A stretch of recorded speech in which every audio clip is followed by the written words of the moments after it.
the Dirty Sports Podcast. I said, welcome to the Dirty Sports Podcast with Andy Ruther and Joe Prano. Welcome to the Dirty Sports Podcast. Welcome to the Dirty Sports Podcast. Excuse me. I'm your host, Andy Ruther, coming to you live from Cincinnati, Ohio, with my co-host from Port Hueneme, California, Joey No Chill Prano. Hello, Andy. Good morning, man. Morning. Happy Monday. Yeah, man. Little Monday morning. Little football action last night. I like to say I like those 6:30 games. A little better for us Eastern Coast people. Well, you're certainly not Eastern Coast. I'm already offended that you're Eastern time zone. Yeah, I did that just to mess with you. Yeah, 3:30 here. I mean, games were done over. I got a little dinner after the game ended. Went right into True Detective, new season of True Detective episode, and was in bed. I was in bed before 10. Wow. You're in bed before me. Yeah, man. I felt like we did our thing, and I said, I think the Chiefs are going to win, but I'm going to pick the Bills, and kind of played out how I thought it might play out. Did we split again? We did. Oh man, I feel like I don't want to preview Thursday's episode, but I feel like I know how both of us are going to pick both games, and I feel like I know who's going into. the Super Bowl with a lead, but that could have been devastating to me. Of course, we did the same thing. We deserved a split. Let's be honest. We deserved a split. I kind of knew.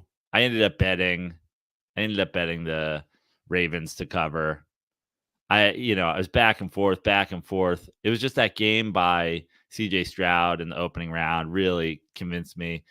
The whole week leading up to us making the picks, I was like, I don't think the two games on Saturday are close, and I think the two games on Sunday are. But obviously that didn't go precisely how it went. The other two games didn't go how I thought, but I ended up betting Ravens to cover. Got that one right.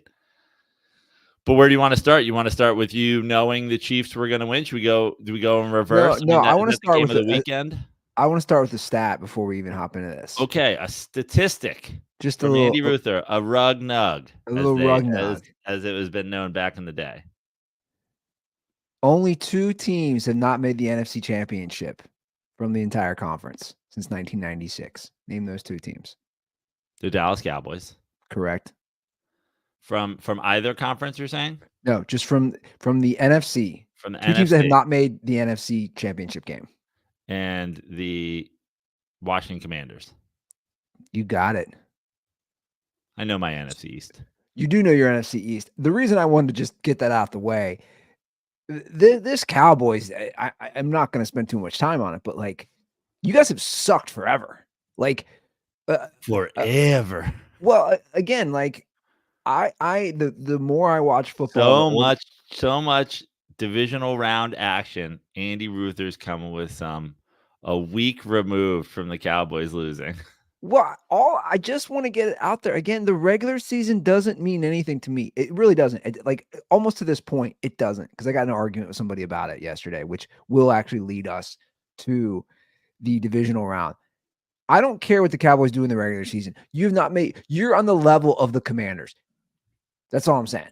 Like, you've made a championship game in your conference since 96. Only two teams. The reason that stat came up was because, the Lions make it. Right. So now it's just those two teams.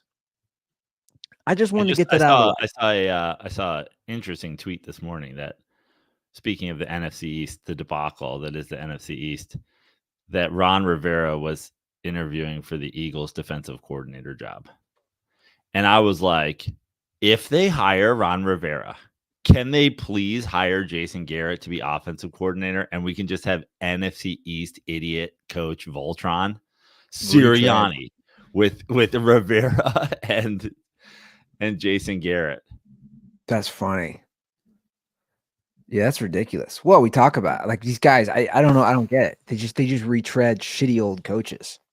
Just Jason Garrett clapping as Jalen Hurts tries to stop Nick Sirianni from yelling at the refs and the crowd and the other players while Ron Rivera looks off into the distance like a fucking old man staring at a lake with his transition lenses on.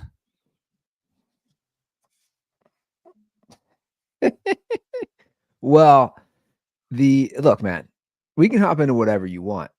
Again, the reason I brought that up was because the Lions did make it. And all right, so there you go. You said the last you want. I mean, seems inappropriate to start with the Lions-Bucks game that happened on Sunday morning. That's not going in reverse. It's not going in order.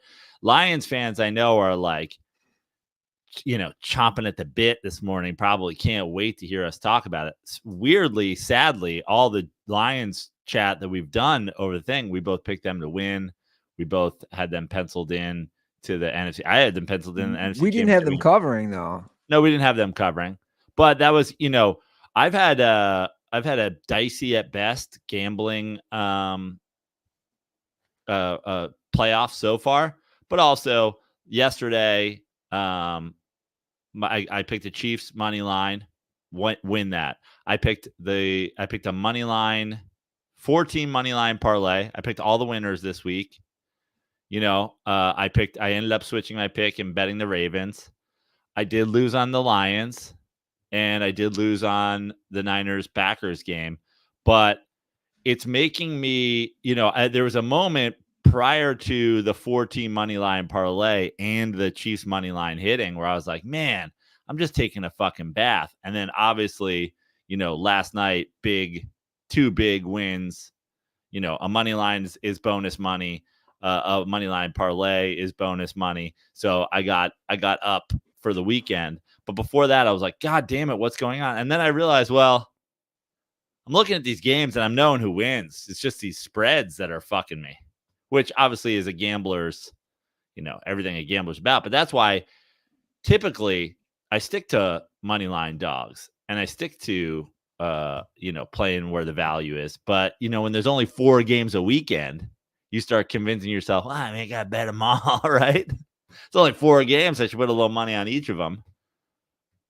Are we willing to upgrade Jared Goff again? Jared Goff's made 2 NFC Championship games. You said he went from a medium pizza to, what did you say he was now? I still say he's a Little Caesars, large, hot, and ready.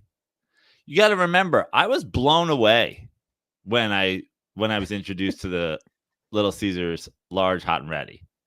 $5 large, hot, and ready. Like, to me, that's perfect. Not only because he's in Detroit, but also because you're like, it's not great, but goddamn if it doesn't do the job when you need it, right? You know what's crazy too? So he's been bet out twice. I'm not taking anything away from him. He had that awful throw yesterday that should have been a pick 6. Yeah. And then he had that two-handed weird thing in the first playoff game, right? So it's like 2 plays that really could have changed the game. But you're right. He's making plays when he has to. I mean, look, we all talk about playoffs and we talk about quarterbacks. Jared Goff's won 4 playoffs games. He's been in 2 NFC Championship games. Yep. Now, I don't think he can win a Super Bowl because I'm just basing it off what Sean McVay thought and said, I'm getting rid of him. Right. Now, again, I think that Jared Goff could win a Super Bowl in the right situation. I don't think that the situation when you have to go up against a Pats team, when you're a young quarterback who is still getting your fucking audibles through your headset and they got to get him in before the comms go off. I don't think that was the time. Now, I will say this, and this is the props to the Lions out there, everybody who wants us to give the Lions credit. I think this Lions team is talented enough where if you had an elite quarterback, you would be a real Super Bowl contender. But I still think when you look at head coach, quarterback, defense, now we flip to, we said last week, like what if we just gave the Lions the defense? Okay. There's no one thinks going into the San Francisco game that they have the better coach or the better defense. Like those, they're getting boat raced in, right? And now even if you wanted to give them Goff, you're still down 2-1 in the First of all, this spread's ridiculous to me. It spreads ridiculous to me. 7? You're going to open up Lions -7? Give me the Lions all day. Let's just do it. I knew this is what when I said it before, I said Ruther's taking the Lions and I'm taking the Niners. Well, hold on, I'm not making my official pick now. Now. I know, because the spread hasn't moved yet. We don't know about Debo. We don't, but that's my thing. Like, I'm waiting for you, big cock Brock caller, the big cock Brock caller. Well, hold on. Okay, Niners, we got all right. We got to do this. We're all over the place right now. Niners should have lost that game. Let's start with the Lions. You already made us talk Lions. Let's talk Lions, Bucks, and then we can go Niners. We'll do the NFC first, then we'll go to the AFC. So the Lions get to their first. I said to this last week. I said, congratulations to the Lions. You cannot hate on a team that plays in the NFC Championship game, no matter what. Even though I agree with you, I don't think they're winning the Super Bowl. I actually think that they're not covering the 7 next week. I think that the Niners are going to boat race them. Relatively. I think it's probably it's a 2-score game at the end. But as I said last week, and I don't know, if you're a fan of this show and you follow me on Twitter, I know at some point a lot of people, they stop listening to the show or they stop following me on Twitter or whatever. But like the tagging me and the Lions things at this point, like I said, I'm done. Like if you play in an NFC Championship game, same as I said about the Knicks, if the Knicks appear in an Eastern Conference Finals, even though I think they have 0% chance of winning the championship this year, I'm a happy fan because, listen, at some point, you just got to get into the competitive realm. Lions, you are competitive when it comes to the title of Super Bowl champion. Do I think that you can win it this year? No, I don't, especially since I think every single team left will boat race you. So, yeah, I don't. But that being said, you got to give props. Like you're in a conference, you're the Detroit Lions. We told you to fucking stop showing up to the Thanksgiving games 2 years ago. You're in the NFC Championship game. But I had penciled them into this round before the Eagles and Bucks played. And the only reason that I got duped is Baker actually looked pretty goddamn good in the Eagles game. Now, I guess being an Eagles truther and how bad I thought they were, I shouldn't have let that sway my decision. But there was still a great opportunity there at the end for a little backdoor Baker. I don't even want to talk about the 2-point conversion call. I don't even want to talk about the fucking not calling your last time out call. These things I just don't even understand. I don't get it at all. There's no convincing me of anything in any regard. But a pretty good game until it became kind of a shootout at the end. And then it was like the Lions have way more weapons. They are a better team. They're better equipped for a shootout. Once it went that direction, they were going to pull away, and they did. Baker, thank God for Jordan Love, or else Baker would have the dumbest pass I've seen in a playoffs in I don't know how long. Just like, what is with NFC quarterback? Hey, the end of the game. You know what seems good? How about over the middle into a lot of coverage? I mean, that's kind of, I hate to say it because I know that I've been a Baker sort of, I don't want to say I'm a Baker hater, but I've never been like super high on Baker. That's kind of and this is so cliche, but that's kind of a Baker being Baker right there, right? Like that throw that ended the game. But you got to give props. I mean, what the Lions are doing is very similar to what McVay did with Jared Goff, which is like Jared Goff's certainly way better than he was at making throws into tight windows and whatever. But it's like, I feel like Jared Goff almost accepts how not cerebral he is. I don't want to call him dumb, but I feel like every coach has done a good job just like burning Jared Goff like a brand and making him understand like no dumb throws. It's almost like half the time when he lets go of the ball, I'm like, you see his eyes go. He's like, he's wide open. Like, it's like during this whole thing, it's like guys are just wide open all the time. And that's good. That's smart. You know, if you have a quality quarterback like that, like let him do it. Just don't throw it into trouble ever. Only throw it to guys you think are open. You know what nobody talks about? Remember when Jahmyr Gibbs was drafted and everybody said that was such a reach? Yeah. He's been a great piece for that team, man. Sure. Like, no, he's been a great piece. Everyone was saying, oh, why would you take him at 12? I think is when he was drafted. It's worked out pretty well. Like, they have a nice 1-2 combo with him and Montgomery at running back. Obviously, they have a great O-line. I do think they have a chance, man. Now, could I see a Goff meltdown game? Look, I think you're forgetting Goff's played there a bunch, playing for the Rams. He's from there. I think he's from Marin County, right? He went to like Marin Catholic High School, went to Cal. I don't know if that helps or hurts him heading home. I just watched. I know it was in the rain. I know it was a sloppy game. But when I was watching the Niners-Packers game, I said, this is the NFC Championship game. I think all the things factoring in. I think the Lions having had both their games at home. I think the Lions they played their tougher game in round one. Like the Rams are a better team than the Bucs. So they got through the tougher team. Then they got like obviously yesterday was like a fairly good game until the end. And they escaped. It's just like the quality. We've seen it in the NFL this year.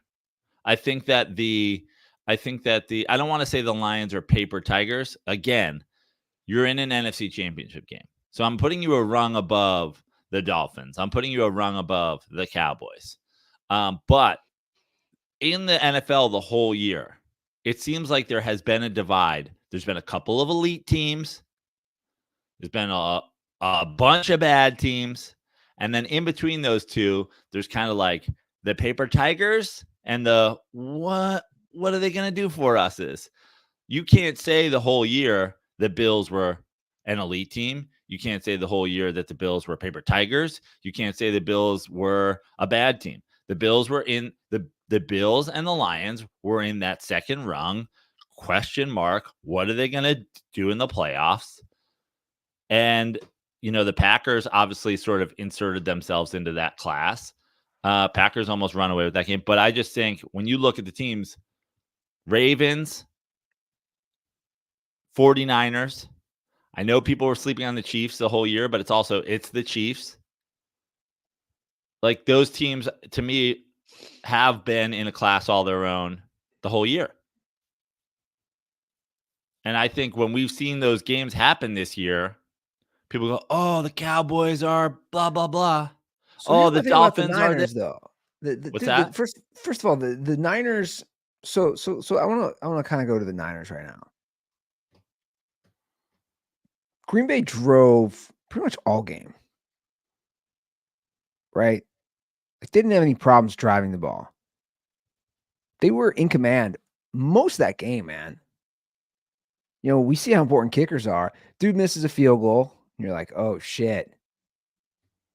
Obviously, Brock Purdy drives down, doesn't have a great game, but has the game-winning drive when he has to. We also see Big Cock Brock without Debo. Right. We've seen this before. Listen, you don't have to tell me that's me. That's the Joe. I think the Niners are great, but like we're all fucking sucking Big Cock Brock. And I was like, it's just not, I just don't see it. And I agree. And I thought, and I really didn't have any rooting interest in this game because I have no beef with the Packers. I have no beef with the Niners. I'm kind of a low-key Niners fan forever. I have a lot of Packers friends. I've always kind of liked the Packers. It's nice to see the Packers do well in the post-Rodgers era. It's nice to see Jordan Love playing well.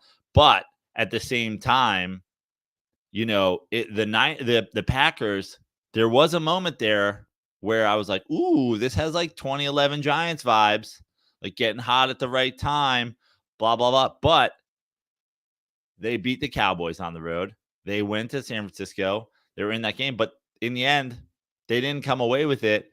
And also in the end, like that Niners drive, I'm surprised that Niners drive didn't end the game. Like, I'm surprised they gave them the ball back. It seemed like they knew exactly what they were doing on that drive. And I almost thought McCaffrey was going to go down at the 1. And I know you can't do that when you're down a touchdown or when you're down more than 3, because that feels very, you don't want 1st and goal at the 1, 4 tries. Like, you never know what can happen, a hold, whatever. But so he gets in.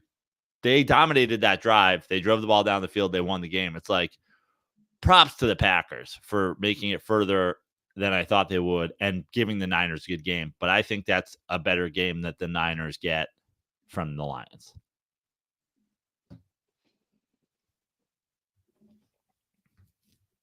I don't know. We'll see. I mean, I think maybe I'm drinking a little Kool-Aid, right? They won 2 playoff games. Definitely helps both have been at home.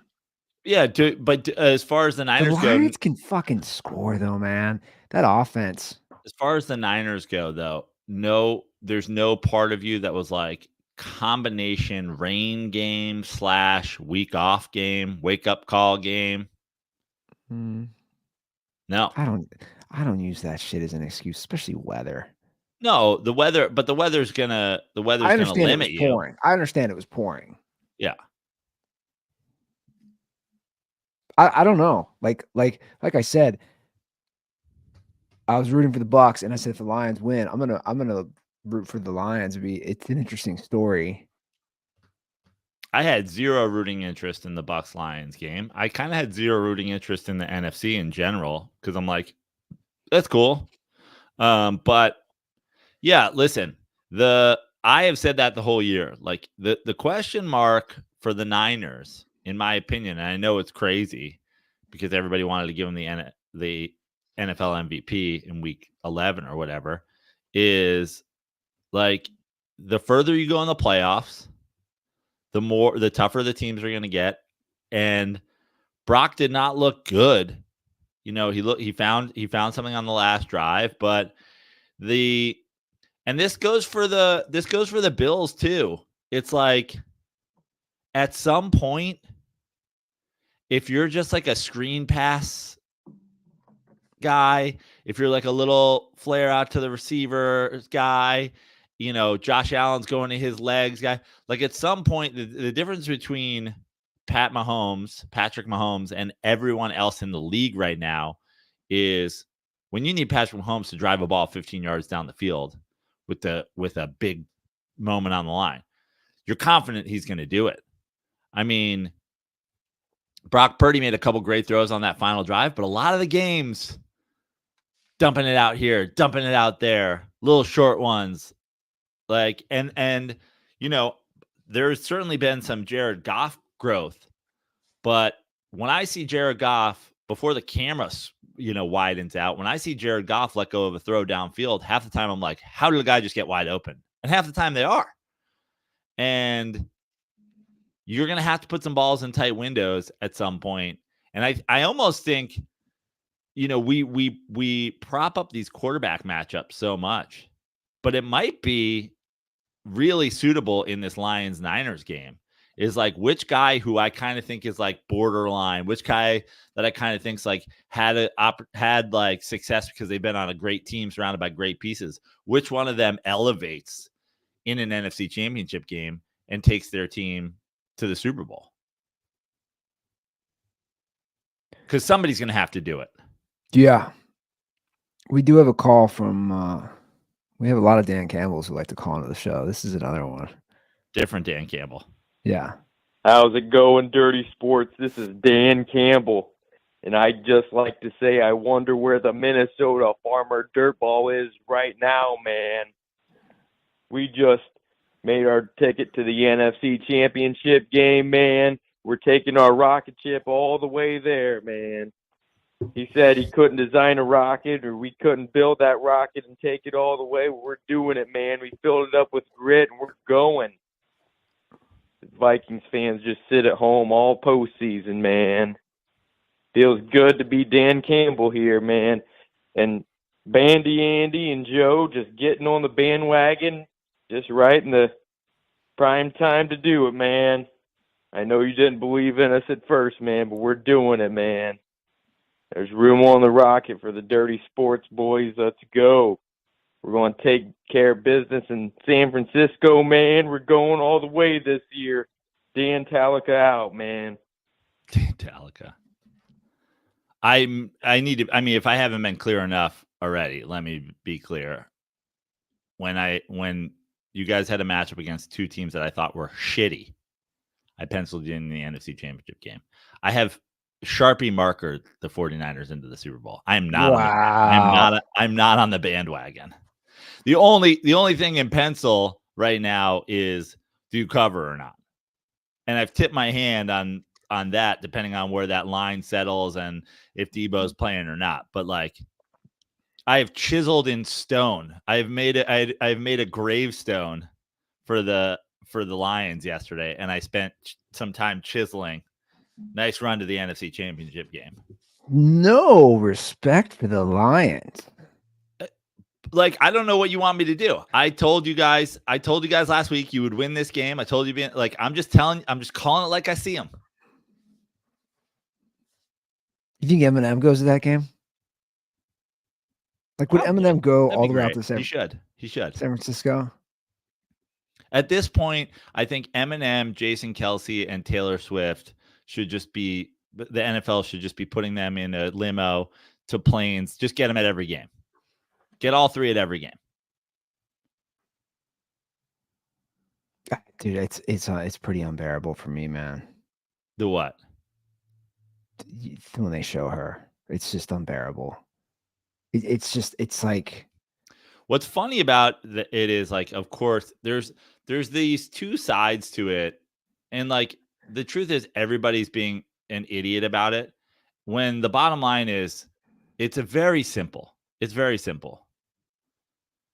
Tony Romo used to date Jessica Simpson. Tom Brady used to date Giselle. And I remember 40 times a game. Like, Jason Kelce, everybody was like, is it a problem for all you football fans now? Is it a problem for me to see Jason Kelce twice in the whole game, drinking beer without his shirt on, jumping out the window? If Taylor Swift jumps out the window of the box with her shirt off, please show it. Please show it. But 40 times a game is the problem. That's the problem. And Romo's such a company cuck.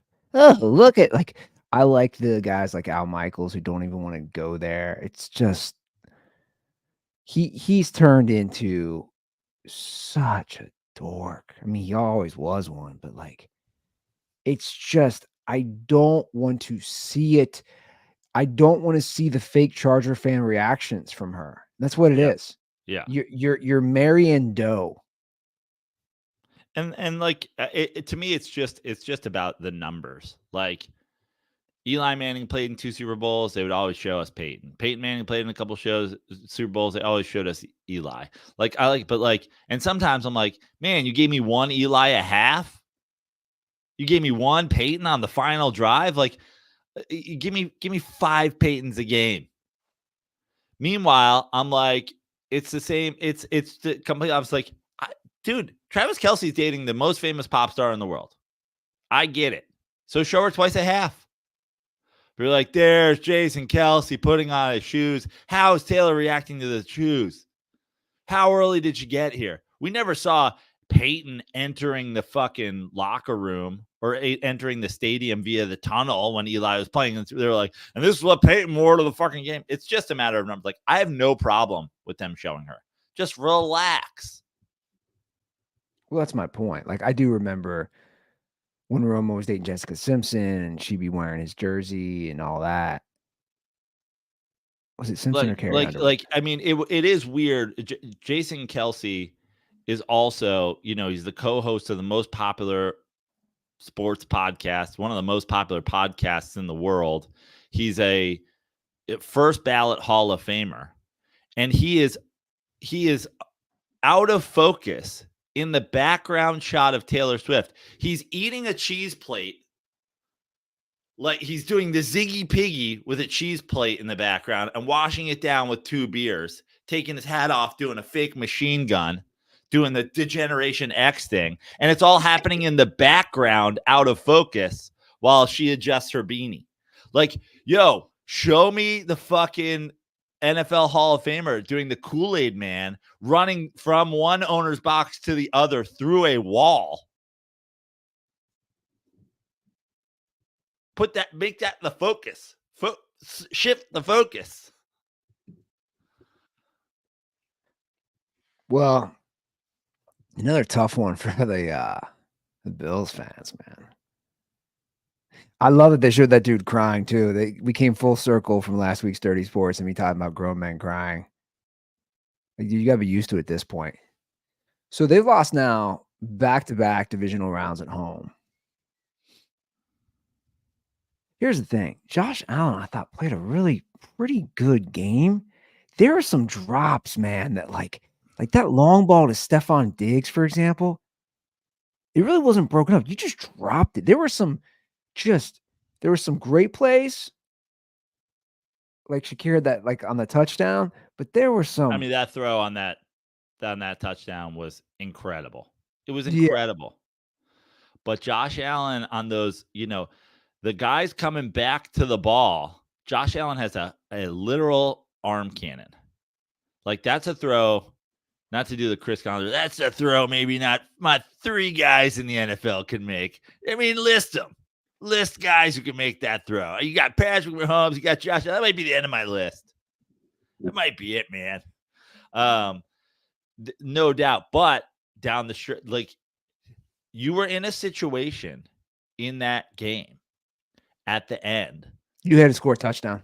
You not only did you have to score a touchdown, if you scored a touchdown, you could essentially do the Niners. I was unsure at the Niners again. I was like, you're rolling down here. Just don't leave any time on the clock. Like I'm not even. Well, no. Look, here's the deal. They were too far down the field for that to happen. Because I'm watching the clock too.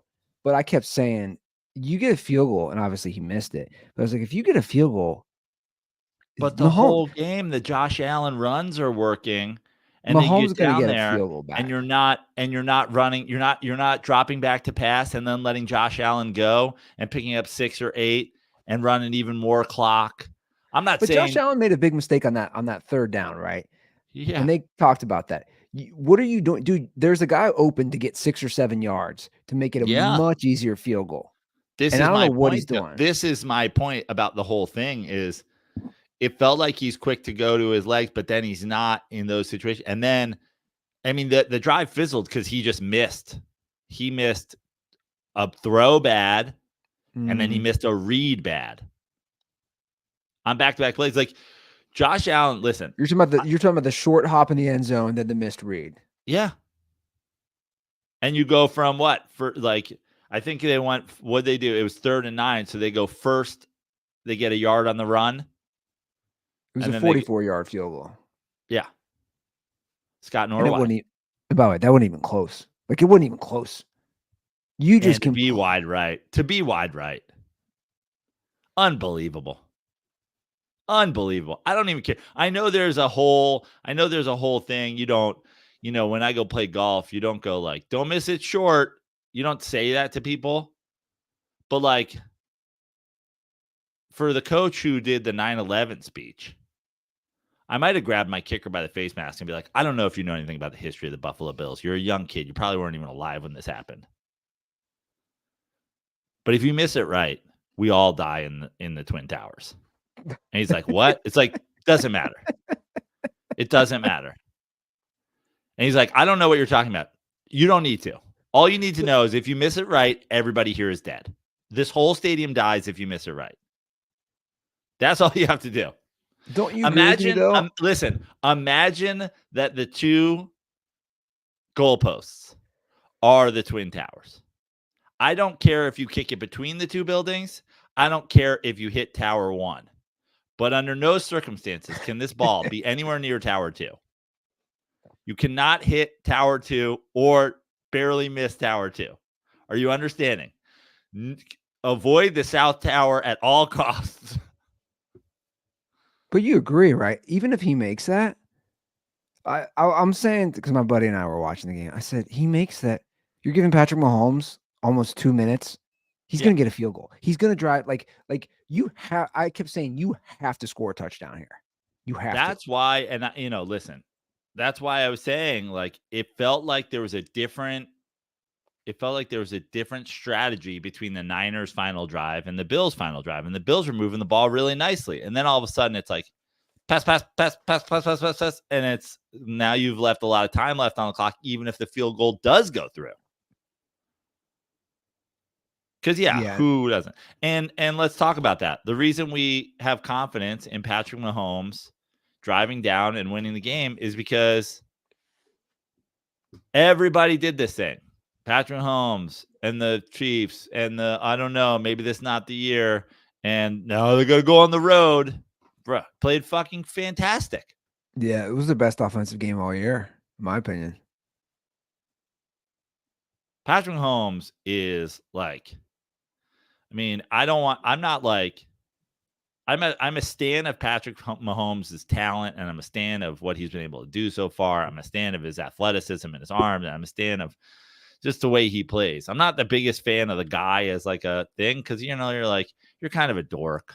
Oh, he's such a dork. The Kermit the Frog voice and the picture of his Miss Piggy screaming in his ear when he's in middle school. Like, it's just all the whole thing. But that being said, it's LeBron James-ish in that he's chasing down the GOAT like really quickly. He's chasing down the GOAT. When you look at statistically what he's able to do, the fact that we never say like game manager. We've never had it. Like, it's Patrick Mahomes shows the fuck up. Oh, yeah. And delivers. Bro. Well, here's the thing with him. The reason they lose that Super Bowl to the Bucs, right? He's getting sacked. He's getting pressure. If you give him time, and they did all day yesterday, the Chiefs' offensive line played amazing. If you give him time, you're fucked. I'm talking, it doesn't matter. It's the Ravens, the Bills, the Niners. If you give Patrick Mahomes time, you're going to lose the game. Plain and simple. It was the same blueprint with Brady. If you give him time, he is going to carve you up like a Thanksgiving turkey. He's so good. He's going to find the open guy. It doesn't matter whether it's a name like Kelsey or any of the other guys on the roster. Yeah, he's going to carve you up. And he had time yesterday, and they were just getting chunk play after chunk play. And when he doesn't have time, he's so good at escaping. He runs at 3/4 speed. He runs like me running suicides at the end of basketball practice when I'm just like, I just don't have it in me to continue running. I'm like, how do you run while looking like you're running as hard as you can, but while not running and conserving some energy? He runs like that. He's like, am I going to go down? I might slide if you get close to me. I'm ready to slide at any given moment. And it just keeps going. If the fake pass, he is the definition. Forget Michael Jordan and forget LeBron James and forget the Tom Brady's and the Peyton Mannings. Like, when you watch Patrick Mahomes play, you're like, this game's in slow motion for him. This game, he plays the game in slow motion. And it is a pleasure to watch as a fan of football, a fan of quarterbacks. Like, he's really goddamn good. And I also want to do, listen, I'm going to do a quick overrated, underrated. I still am on the Andy Reid overrated campaign because, I mean, Patrick Mahomes, he's just so goddamn good. Okay, I got in a huge argument with my buddy about that last night. Literally the same exact discussion. He was like, NFL coaches. And he, of course, mentioned Andy Reid right away. He's like, he's got Patrick Mahomes. Yeah. And I found myself defending Andy Reid. And I said, look, man, he's won everywhere he's gone, though. He's won with Donovan McNabb. Now, he didn't win a title. He's won with Alex Smith. Again, doesn't win a title. He's a really good coach. Yeah, he's a really good coach. Also, people have sort of made him an elite coach now. Like, no one's talking about the elite coaching of Andy Reid without Patrick Mahomes. In fact, the most Andy Reid play I've ever seen was giving McCole Hardman the ball. Like, dude, what do you like? That was, there was times when I was a Giants fan where something would happen and then all of a sudden it would be Eagles first and goal on the 2. And I would be like, we have a 50% chance of stopping them because Andy Reid's going to fucking hand this ball off to a tight end right now. Like, he's going to give us an opportunity. Like, Andy Reid, that play call almost cost them the game. And I'm just saying overrated because, like, all of the real accolades of Andy Reid's career have been with Patrick Mahomes. Now, at the same time, and you can say this is being a Giants homer thing, at some point we have to talk about how absolutely underrated Steve Spagnuolo is. Talk about winning everywhere he goes. Talk about fucking. Let me take a step back. I respectfully 100% disagree that Andy Reid is overrated. I do not think he's overrated. Okay. He's an elite. I think he's a great coach. I think he's an elite coach. I think it's what you're trying to do now is kind of a la Tom Brady, Bill Belichick, and I'm like, the two together make magic. Now hold on. Don't get me wrong. Patrick Mahomes is next level. There's only, like, we talk about one of one. There's Patrick Mahomes, one of one. And it's been that way since he entered the league. 6 straight AFC championship games, all the stats to back it up, all the wonderful plays, all the highlights. We've seen it all. Don't get me wrong. Patrick Mahomes is one of one. But with Andy Reid, I think comes some great play calling. He hasn't had to have debacle time management because they're usually winning, right? I agree, though. If we want to pivot to Spagnuolo, he's been a great coach. I mean, here's the thing about this Chiefs team. Again, he's never had a defense this good. A top 3 points per game defense. They're good, man, and they play when they have to. And I think what makes Spagnuolo great is sometimes he comes out with a great game plan, and sometimes he figures it out.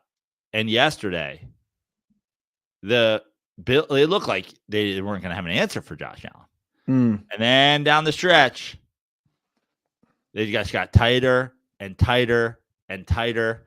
And we're at a point now where, dude, he's done it. He's done it against great teams where you're like, Jesus Christ, this guy came up with some either adjustments or obviously the 2 Super Bowls against Brady, some game plans. You talk about pressuring Brady without blitzing. They were like, he's had some elite game plans in some big games. And then in this game, it seemed like, man, Josh Allen and the Bills just might be too athletic. Our offense hasn't been what it's been the whole year. And are we going to be able to keep up in a shootout? And it looked like no. And then they put the clamps on. I mean, there was a point in the game where they were running away with the yards per, the total yards. And then I think they flashed it on the screen in the last drive. All of a sudden, they had the exact same amount of yards in the game. Well, that's why next week is so interesting, right? You're setting up Spagnuolo's game plan against Lamar Jackson. Mm-hmm. And against a guy who's about to win his second MVP. And look, the Chiefs, as much as it annoys me, they get behind this me against the world shit. The whole mantra last year, nobody believed in us, which was a complete lie. It works for them. Now everybody, and I was one of them saying, well, I actually wasn't saying they were going to lose because they never played a real playoff game. I was just saying they've never played one. Let's see what happens. Yeah. And obviously it didn't affect them. I have to bring up something, though. You brought up Patrick Mahomes in slow motion. I'm going to have nightmares of watching DeMar Hamlin run a fake punt in slow motion. What the fuck was that? There's this whole... What was that? Here's the thing. I think what I've noticed about me, I think I'm a conservative football coach. I fucking punted there. Like, I punted there 100%. Of course you're in your 30-yard line.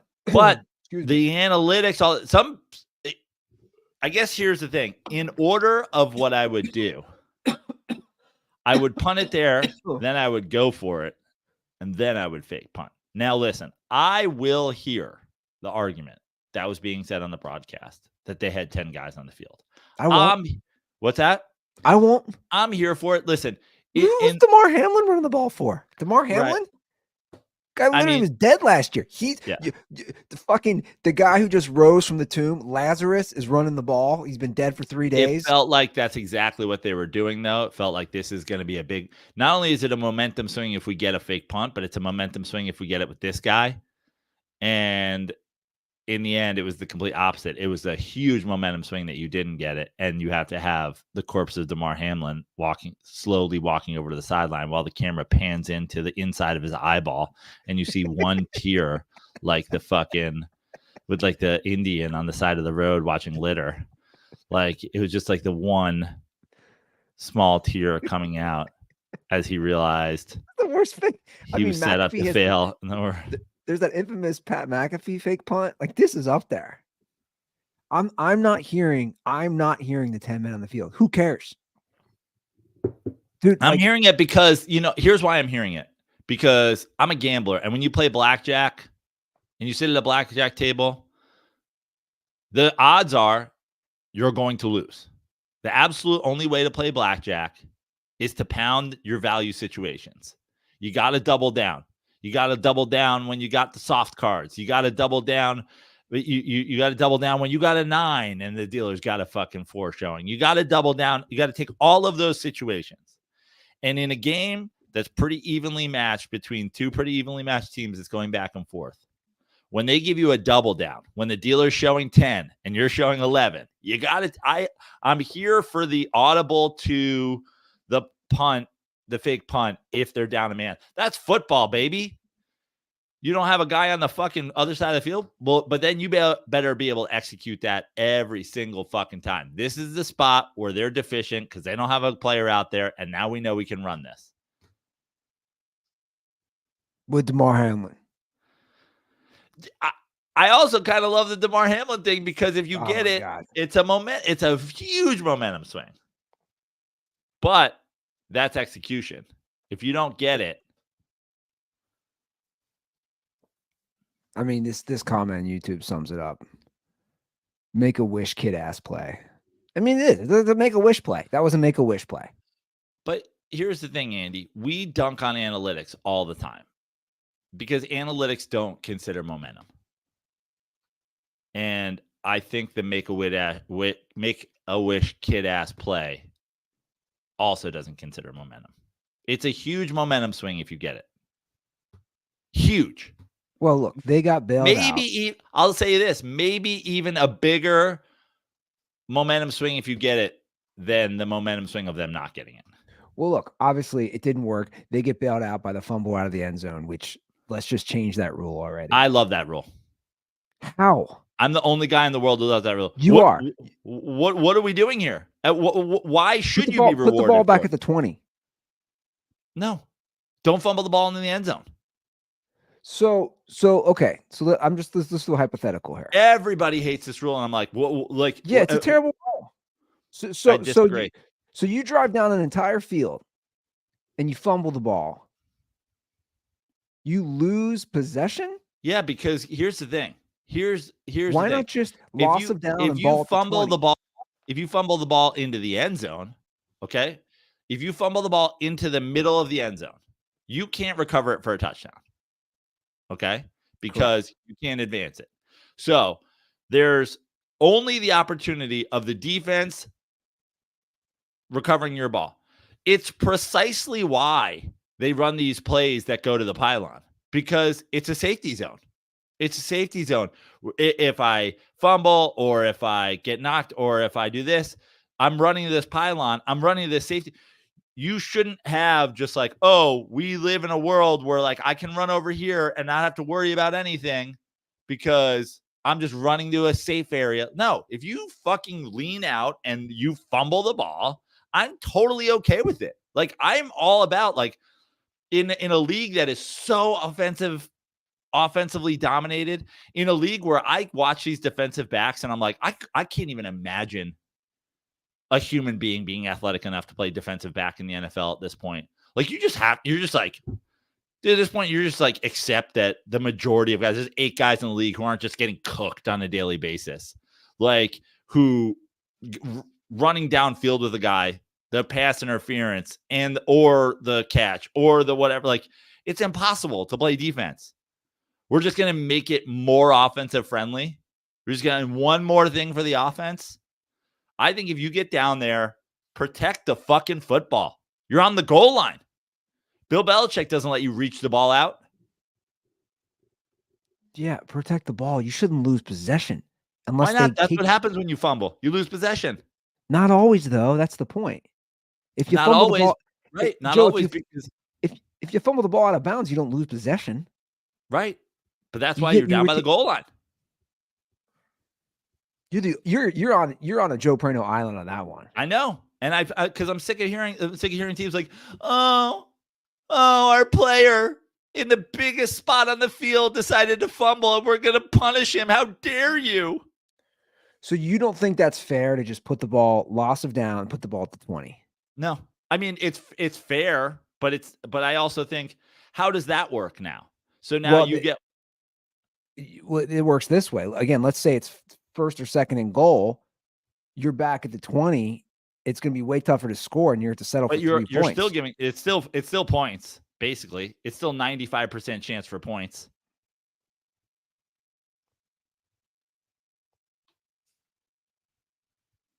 I think it's a really stupid rule. They're going to change it. That's one of the rules they're going to review. I hate people complaining about this. Well, they're going to change it because of that reason. Enough people have complained. I just think if you're down at the goal line, you protect the ball. We talk about red zone turnovers all the time. Red zone interceptions. Don't make that throw in the end zone. Don't make whatever. If there's a Matt Ryan doesn't belong in the Hall of Fame conversation with all his stats, it's that I can't count how many times I watched Matt Ryan throw a fucking red zone interception.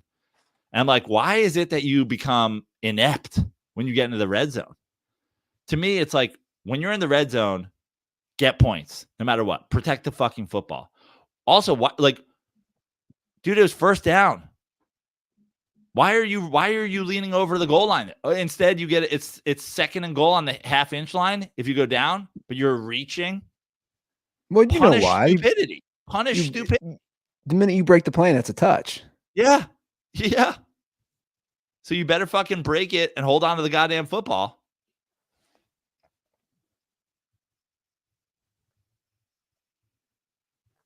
Didn't know you had such strong feelings on this one.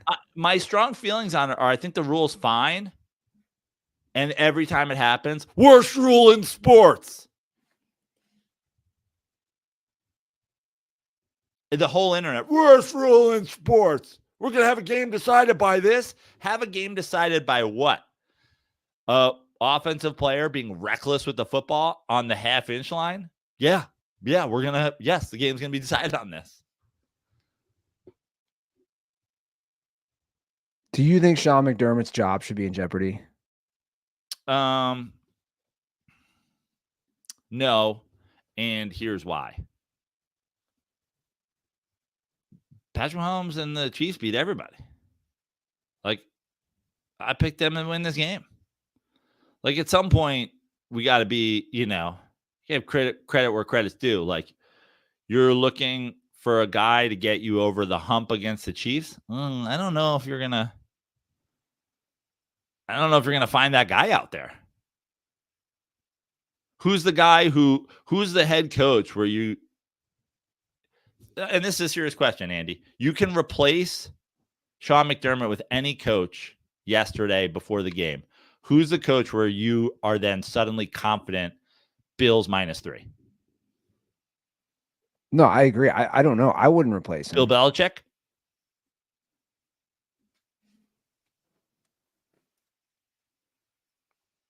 Maybe.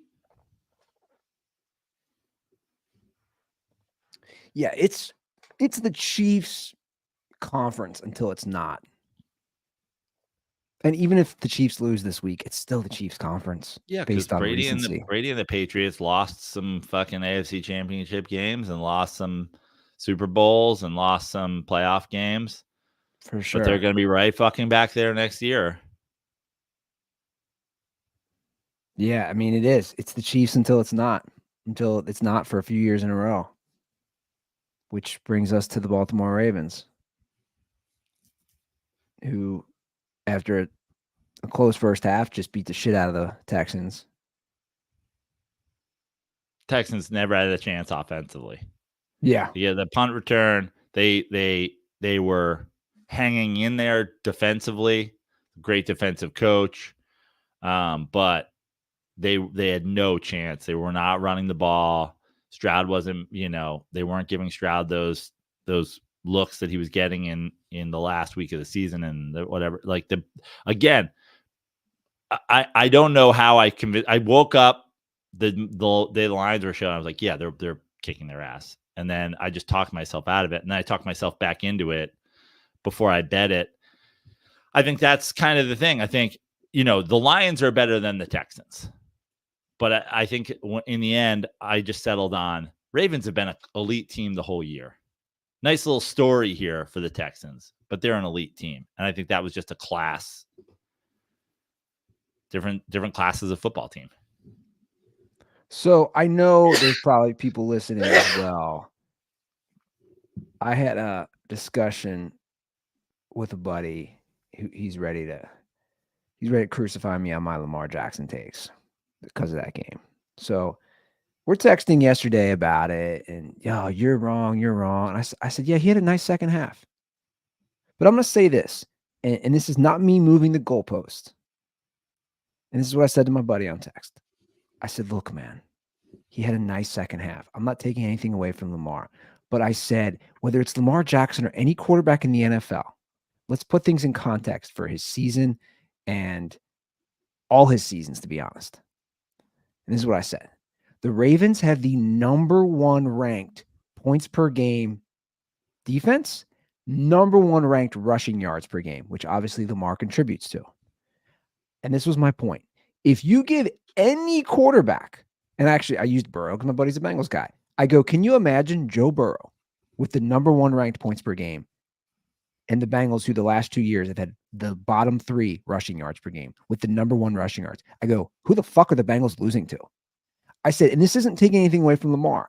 I'm just saying he has the number 1 ranked defense and the number 1 rushing yards. This is what it is. Get ready for it, dirtballs. Get ready for it because I'm about to compare some people.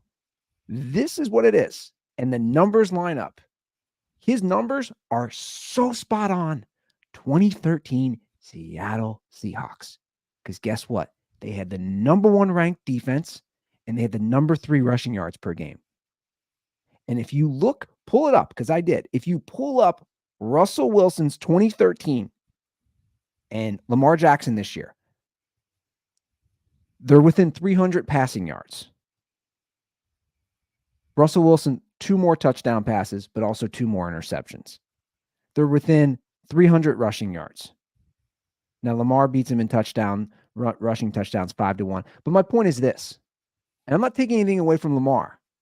Lamar's numbers are eerily similar to Russell Wilson when they won the Super Bowl. All I'm saying is, when you have the number 1 ranked defense and the number 1 rushing offense, quarterback's going to win some games.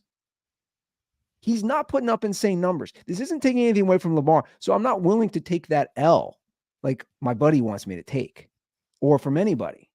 Lamar had a great second half, and if Lamar wins a Super Bowl, he earns that contract, hands down, in my opinion. 1 Super Bowl, that's all I need. He earns it.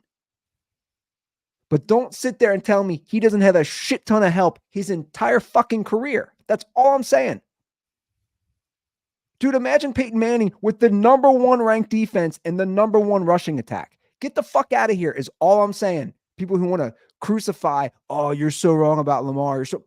Dude, he's got fucking everything he needs. I love that you're essentially screaming Joe Prano about Russell Wilson And the only reason we're not like yelling at each other right now is because obviously I agree with you. Whereas you used to be on the other side of that coin and you were like, clutch, fucking the deep ball, blah, blah, blah, blah. But one more thing, and that's the thing. When and it's to give Lamar some credit, because he should get credit too. He's not fucking these games up. He's winning them the Right. same way Russell Wilson was. But are you surprised, Joe, how eerily similar their stats are? Nah, I mean, I guess I'm a little bit surprised. Like I was surprised. 300 rushing yards is a lot, although it does break down to like 15 or 20 a game, whatever that works out to. My Lamar Jackson take has never been that the guy's not a good quarterback. My Lamar Jackson take was always, and this goes forever. This is, I mean, when people want to break down the Joe Prano quarterback take, everybody seems to like, they love to argue with me. Like, you guys love to do the like freezing cold takes thing and just talk about statistics and numbers and wins and losses. And it never factors in the number one thing that I'm considering in these situations, which is the money. I loved Russell Wilson as a 4th round pick or whatever the fuck he was, getting rookie deal, and then they can fucking walk away from Matt Flynn and never look back and whatever. The day I bailed on the Russell Wilson thing was when they paid him. It was the day I bailed. And the thing with Lamar Jackson is, dude, if Lamar Jackson's going to play for $15 million a year for you, you should make him your quarter. You should give him a lifetime contract. You should give him a Coach K deal. My criticism of Lamar Jackson this offseason was, you don't stay on the field. You don't win playoff games. You need your legs to win. And you want to be the highest paid quarterback in football. And you want it for 10 years or 8 years or whatever, when it's like, show me where that works. I got a call last night from Lachlan Patterson, who's, a casual football fan at best. And he threw out the hottest hot take I've ever heard. He's like, are we sure Josh Allen's the top 5 quarterback in the league? He's like, at what point does he come through? At what point does he make a big throw in a big situation? Hyper talented, crazy big. Can't believe what he's able to do with his legs. But like, when does he come through? And I said, yeah, he is a top 5. He is. I think people tend to maybe overrate him a little bit too, especially when he's going in through when he's having these big moments where they're like, yeah, it's Mahomes and Allen, 1A and 1B. And you're like, dude, this is not the Jordan fucking LeBron debate. There's no 1B in the NFL. Not Joe Burrow, not fucking Josh Allen, not Lamar Jackson, not whatever. There's a one guy who is the man in the NFL. And this isn't a Peyton Manning, Tom Brady situation. One guy's got the MVPs and the stats, and the other's got the Super Bowls. This is Patrick Mahomes has the stats and the Super Bowls and the MVPs and all the things. He's the guy. So, that to me was like a super hot take. But Josh Allen is gigantic and is like running through people, and I still fucking hate it. I still hate the long-term QB running the ball. To me, I have no problem with anything, but like when the money is, when you have the high money and the high years and the high usage on your body, I don't like it long-term. I said this a couple of weeks ago. If Lamar Jackson wins a Super Bowl this year, I still don't feel like I have a freezing cold take, because the Ravens have won a Super Bowl with Trent Dilfer. They've won a Super Bowl with Joe Flacco. They can win a Super Bowl with Lamar Jackson. But I don't know if I love the Lamar Jackson deal for a long term when you look at his style of play, because they're not the Lions. They're not the Bears. They're not the Dolphins. Your goal here isn't necessarily one Super Bowl and then ride off into the sunset and watch Lamar Jackson continue to get slower and continue to get more banged up and continue to whatever. Like, sure, like Lamar Jackson is a great QB, but we're one game into this playoffs for them. They had a bye. We're one game into this playoff run. Is your Lamar Jackson take dead now, but it gets revived if they don't make the Super Bowl? Well, that was my point too. This is again, it's not shit on Lamar Jackson. It's the second playoff win ever. That was my point. I go, it's one game, and he had a great second half. No one can deny his athletic ability, and Lamar Jackson is a way better quarterback than Cam Newton. Let me just say that. 100%. But Lamar Jackson came into the league a better passer than, well, maybe not came into the league, but 2 years into the league was a better passer than Cam Newton ever was. Correct. But if Lamar Jackson doesn't win the Super Bowl this year, and his passing ability doesn't continue to improve at the same rate it is as his ability to run, just athleticism, that's just the way it goes, man. Mike Vick had fucking 2 or whatever years off. He was in jail. He backed up for a while. There's not a lot of guys who keep that running ability. Like Mike Vick was able to do it because he had extended breaks. Not a lot of guys who are just like, I'm an elite runner, like all through their career. I think I've lost Andy Ruther, and that's fine. To me, the Lamar Jackson thing is go win the Super Bowl and then just be there every year for a while. Be Patrick Mahomes. Be in 4 AFC championship games in the next 6 years. And then I will lay down on the ground and let you ride over me in the freezing cold take truck. Yeah. But first things first, beat the Chiefs, man. That's a huge fucking deal. Otherwise, it's the same phone call. Like the Lachlan's phone call was, this is an aggressive hot take, but like, I won't just hang up on you. I'll talk about it with you.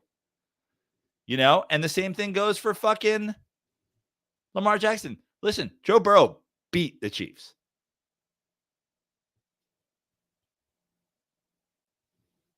On the road too. Right. And look, the storylines of this game are amazing. They would have been great whether it was the Bills or whether it was the Chiefs. There's great storylines for sure. But the Chiefs are the team, man. You got them at home. Surprisingly, I learned this is the first ever Ravens home AFC championship. All right, they've won 2 Super Bowls since they moved back to Baltimore. They've never actually played a home AFC championship game. All those things are in your favor. Listen, but let me ask you this: for the people who want the freezing cold Lamar Jackson takes, you know what helps your cause? If the Ravens win this game 27-10 and Lamar Jackson throws 3 touchdown passes, or Lamar Jackson throws 2 touchdown passes and runs for 1. He had an amazing fucking game. Yeah. He had an amazing fucking game. Okay? But even the people who picked the Texans to cover, no one thought the Texans were winning the game. He had an amazing fucking game. Yeah. He's got to have an amazing fucking game again, and they've got to listen. I'm not saying them winning a close game doesn't prove anything. Of course it does. Get to the Super Bowl. Step 1. I'm just saying, in terms of like taking an L on Lamar Jackson, I don't think anybody was out there being like, Lamar Jackson's trash. I think that taking the L on Lamar Jackson is like, guy can't stay on the field. Guy hasn't played in a fucking AFC championship game. Guy hasn't played in the Super Bowl. Guy isn't whatever. And it's also just like, to me, I'm throwing dirt on fucking Jalen Hurts right now. I'm throwing dirt on fucking Tua. I'm throwing dirt on Dak Prescott. I'm doing like long term. What are we doing here? I find the Jalen Hurts contract hilarious at this point. And the Ravens are a very, very, very, very, very, very, very well-run organization, which is why it took them like anybody trying to dunk on the Ravens right now. It's like he's their quarterback. They ended up getting their guy. and they didn't fucking, they gave him a ton of money, but like they tried to play hardball with him because they have the same concerns that I'm sure Lamar quote unquote haters do, which is like, dude, you're not on the field and we haven't fucking sniffed the Super Bowl with you. I would argue right now there's more pressure on him and the Ravens than there is the Chiefs. Yeah. Right. By a The Chiefs trillion percent. By a trillion percent. The Chiefs have already won 2 Super Bowls. They've already shown what they can do. That's been the big knock on Lamar. Can't even win the big game. Can't even win playoff games. And it's a home game, man. You got a lot. There's a lot of pressure. That's why, to bring it back to your boy, Spagnuolo, that's why it's like, what's the game plan here? Now the Ravens beat the shit out of the Niners in San Francisco. Again, regular season. Remember when the Ravens did that to the Patriots? Remember that? Mm-hmm. It was a Sunday night game. I remember it. It was the year Lamar won the MVP, and everybody's like, oh, no one's stopping the Ravens. Dude, the playoffs are a different animal, man. They are. They're a different animal. It's going to be a fun one. The line opened exactly what I thought it would, -3. Yeah. Baltimore. I was assuming the other one would be about -4.5, but again, that one was opened up big. Oh, look, I'm excited. It's going to be a fun game. And again, in my opinion, for that money, you got to win a Super Bowl. And to be honest, that's not just for Lamar. I could make that argument for any quarterback. Dude, if you're going to make that much money, you got to win a title. Whether it's Jalen Hurts, Joe Burrow, any of these guys, Justin Herbert, to justify all that money, all that cap space, you got to win a title, man. And listen, I'm like, that's what I'm saying. Like, I'm right now dancing on the Jalen Hurts contract. A lot of people don't necessarily agree with me, but I believe that right now. I'd be like, man, tough scene that contract hasn't started yet. But they were a play away from winning the Super Bowl last year. Lamar Jackson's still a game away from that.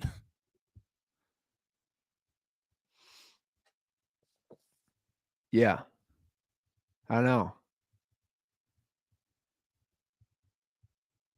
Do you have any rooting interest in that game? I don't know.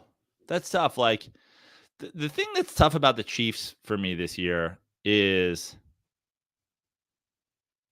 you know me, I'm the world's foremost Taylor Swift hater. Like, I mean, a lot of people hate her. I hate her on like multiple levels. I'm not just like annoying pop star. I think she's bad for the world. And I'm happy to get deep on that on stage. I get deep, like I have a lot of issues with Taylor Swift. So it's tough for me to be rooting for the Chiefs right now. At the same time, I picked Niners Chiefs Super Bowl in our NFL preview. It's nice being right, Yeah. I guess I got that. I guess I got a thing. But at the same time, there's there's something exciting about the potential of Lamar Jackson being in the Super Bowl. Like, he's a fun guy to watch. There's no doubt about that. Yeah. And me, I mean, the rooting interest also is like, imagine if they just added Odell and win the Super Bowl. Like, is he just the Deion Sanders of modern day? You get Odell Beckham and you go to win the Super Bowl. If the Ravens get in the Super Bowl, I'm hammering Odell first TD. The Harbaugh brothers could win a college football and a Super Bowl title the same year. I don't know, man. It's a fun one. Obviously, that's going to be grabbing all the headlines between the two games. Oh, I think the whole world right now, it's weird because, like, I'm not that guy, but the general consensus seemed to be like everybody, like every man is now a Lions fan, right? And I'm like, yeah, not me. But it seems like there's gonna be a lot of attention on Lions Niners too, because the Lions fans the Lions team is certainly like the story of the postseason, right? Yeah, probably. Everybody loves an underdog and blah blah blah blah blah, Cinderella story. And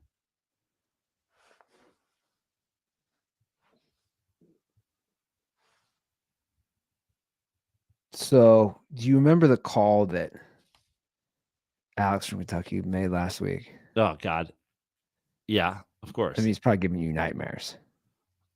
I wish I could say it did, but I forgot it happened immediately after, because I'm like, well, I should not have a place in my brain for that kind of stuff. Well, you know,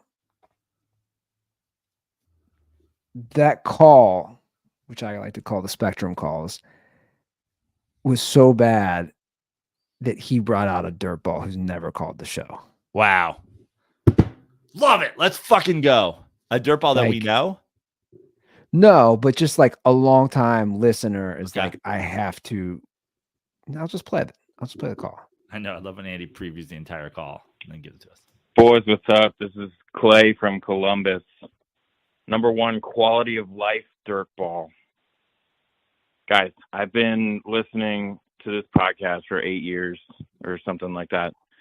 This is my first time calling because on last Thursday's episode, the play that you called, or the call that you played, from Alex from Kentucky, was the dumbest shit I've ever heard on this podcast by far. Really saying something. And we've heard from some very special characters over the years, along the lines of Poop Sock, Chabelli, those classic moments. Anyways, Alex, you're a disgrace to Kentucky and Tennessee. Condoms are for you. And other than that, yeah, love the show, boys. Keep it up. Shout out CT. Shout out A. Millie. Wow. Shots fired. So a couple of things. First of all, he brought up he who shall not be named. And I yesterday, just before kickoff, I was rooting for the Chiefs a little bit because I picked them. I was rooting for the Chiefs a little bit because whatever. But I like the 315 crew are Bills fans. Bills Mafia is fun. I don't really have an issue with Bills fans. I'm not like here or there on Josh Allen. I think Josh Allen's a top 5 quarterback in the league, obviously. But I don't really have strong takes. It hit me. I woke up, I was like, when you wake up hungover and it feels like you haven't taken a breath in 30 minutes and you're like, right before kickoff yesterday, I was like, he who shall not be named is a Bills fan. And I was like, suddenly I was a diehard Chiefs guy. Suddenly I was like, yeah, fuck that fucking dude. So that's hilarious that his name is now come to mind twice in the last day. But yeah, I mean, I love that Alex from Kentucky is making people call the Dirty Sports Hotline for the first time. Now, counterpoint to this. There was a moment where it was Belichick, Carroll, Vrabel, and Harbaugh. All this stuff's happening. We're not hearing about Mike Vrabel at all.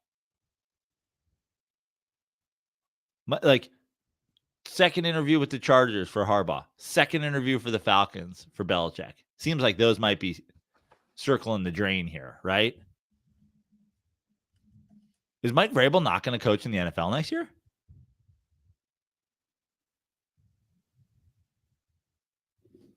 Well, I don't know, and I was wondering the same thing.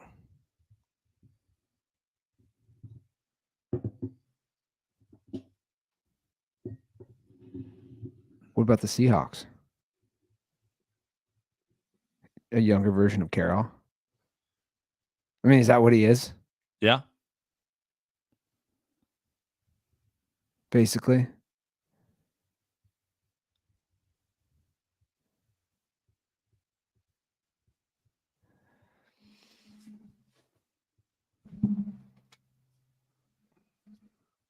kind of wild if you think about it. I mean, is Belichick really going to go to the Falcons? Sounds like it. Which I'm okay with, by the way. Like, I know a lot of people are like poo-pooing. It's not on as the idea. sexy. That's why. It's not as sexy as him going where, though? It's sexier than him going to the Commanders. Chargers, sure. But it seems like he's maybe got the, as far as like, Belichick is above your front office, essentially, right? Like, if you're an executive at one of these teams, if you're I don't know if he's in talks to be GM places, whatever, but like, forget anything, like, doesn't matter who you are, unless you are the owner, there's no one above Belichick, right? So it seems like Belichick has to answer to one man in any organization. That's going to be the owner. When you look at the Cowboys and you look at the Chargers, those don't seem like owners that Belichick is going to answer to. true. And by answer to, it's like maybe Arthur Blank or whatever's like, you don't have to answer to me either. I'm just, we want you. It's your fucking football team, whatever. Just like maybe from a stupidity, like a bad person kind of standpoint, like maybe he's just like, there's never a chance I was doing anything with the Joneses or the Spanos family. Yeah, why do you want that headache, especially at that age? Yeah. That's fair. I mean, if not, I just want to see. It's more of the curiosity factor with the Chargers. I would like to see then Harbaugh go there. Yeah. It seems like that might be happening.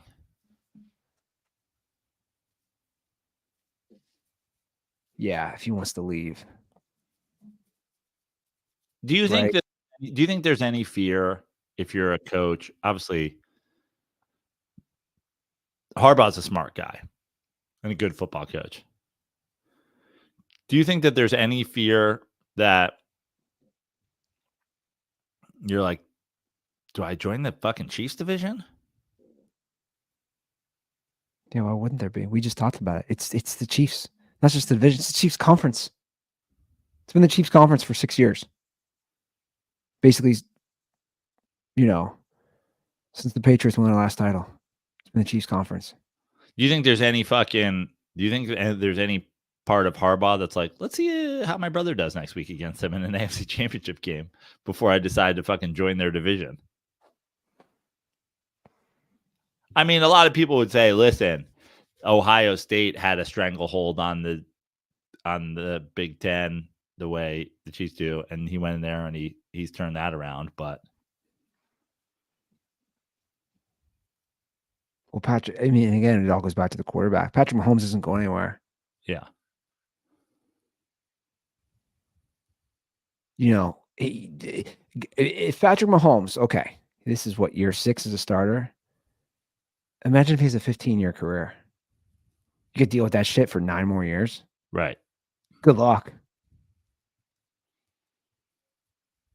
Like, even if the Chiefs lose next week, everybody rags on how bad their offense is, and they're still in an AFC championship game.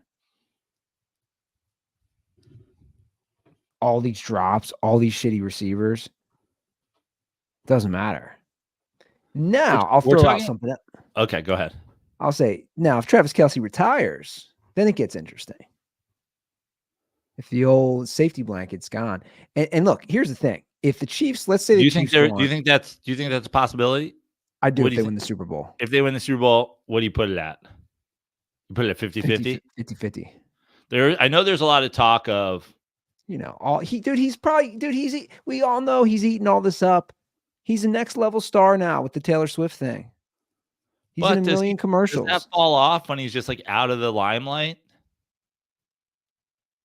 Like listen, their podcast is so big. I hate to be a doomsday scenario guy when it comes to relationships. I'm rooting for everybody in this whole fucking world to like be happy and whatever. You know what I mean? Sure. Sure. Whatever. Sure.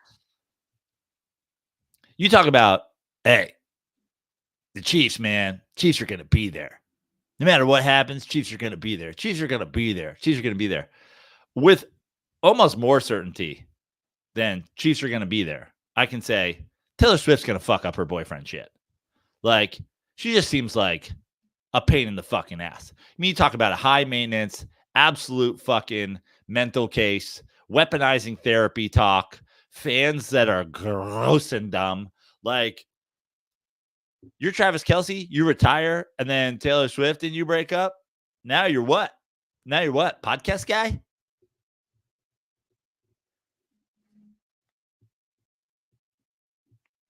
Now I understand. I understand the whole go into the Hall of Fame of my brother situation. It's pretty cool. Pretty fucking cool.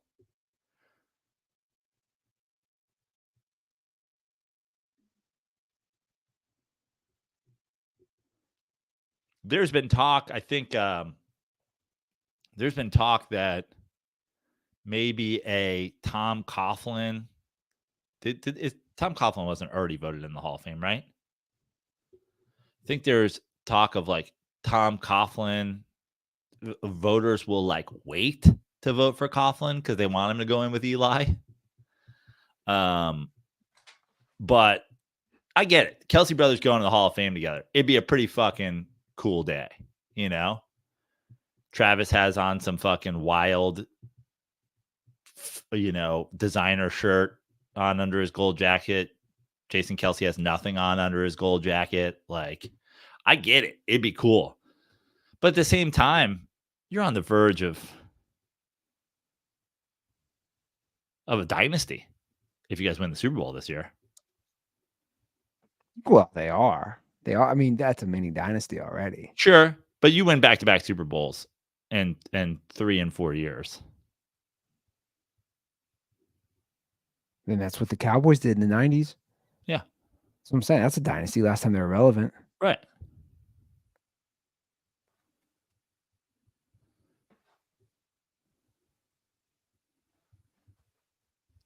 Weigh in on the conversation.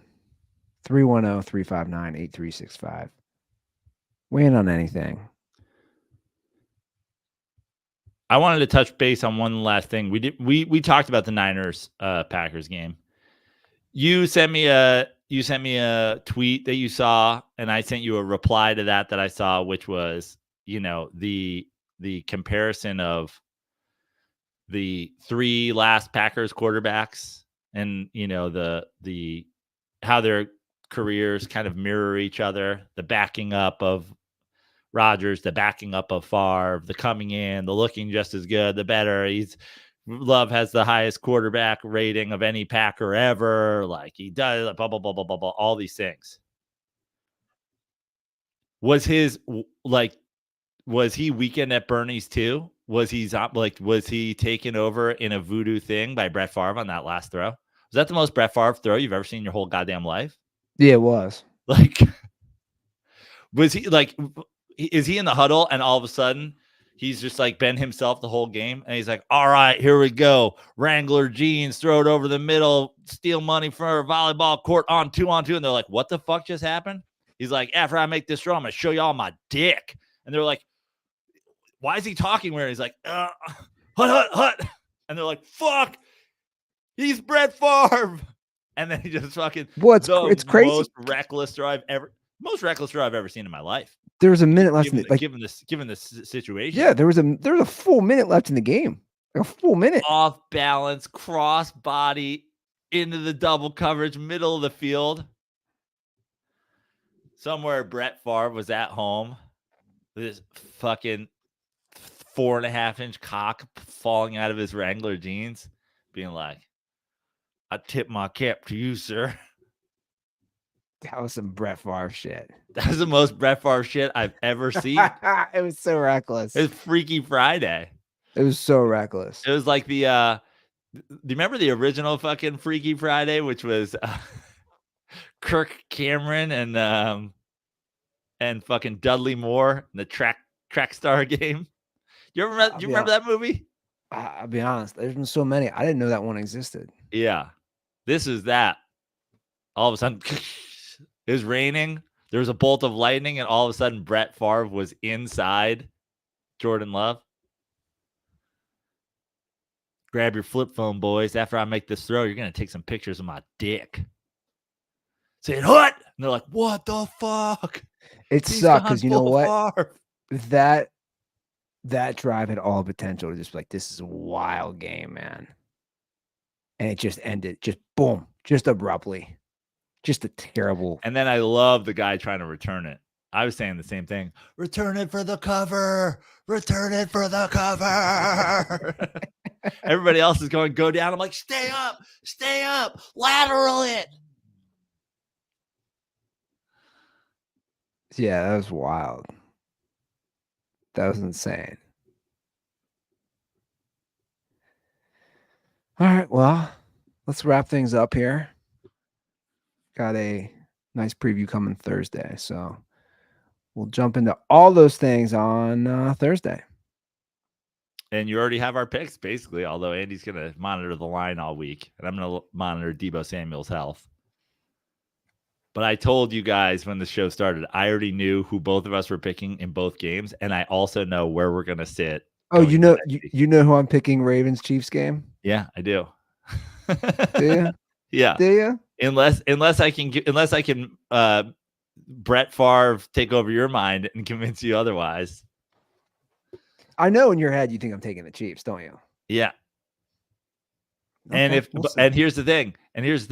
I might have ruined that by giving you the whole week to think about it. But I also think you'll have the whole week to think about Pat Mahomes. You're gonna like this whole week seems to me Andy being like, Patrick Mahomes, man, this guy. He's gonna go. You're gonna get Freaky Friday by Chris Collinsworth. I'm not sure there's through guys in the whole history of the football who can go into Baltimore AFC Championship game and deliver. I mean, come on, Mike. Look at this guy. Baltimore's D is really good, man. Yeah. Shout out to everybody. Couple dirt balls came out in the Central Coast this weekend. I got a bunch of shows coming up. Go to joeprano.com or follow me on Instagram at Joe Prano. I got some shows coming up in Arizona. I got some shows coming up in Vegas. I got some shows coming up in Utah, I believe, in early March. Dancing around, coming back to the East Coast in the spring. Shocker. Early baseball season. I'll make a trip back to the homeland. I've got some shows coming up in and around Los Angeles, February 29th, Leap Day. Running back that show that I had to cancel while I was in Hawaii, a night of sports comedy at the Improv. Get your tickets now. It's already up on improv.com's website at the Hollywood location. A night of sports comedy. We're going to do the Brett Favre Freaky Friday, take your dick out jokes, but on a stage. Come see the show. And just follow me on all my social media to see where more shows are going to be and where we're going to be visiting. All right. That is our show for this Monday. We'll see you guys on Thursday. Have a great week. And as always, stay dirty.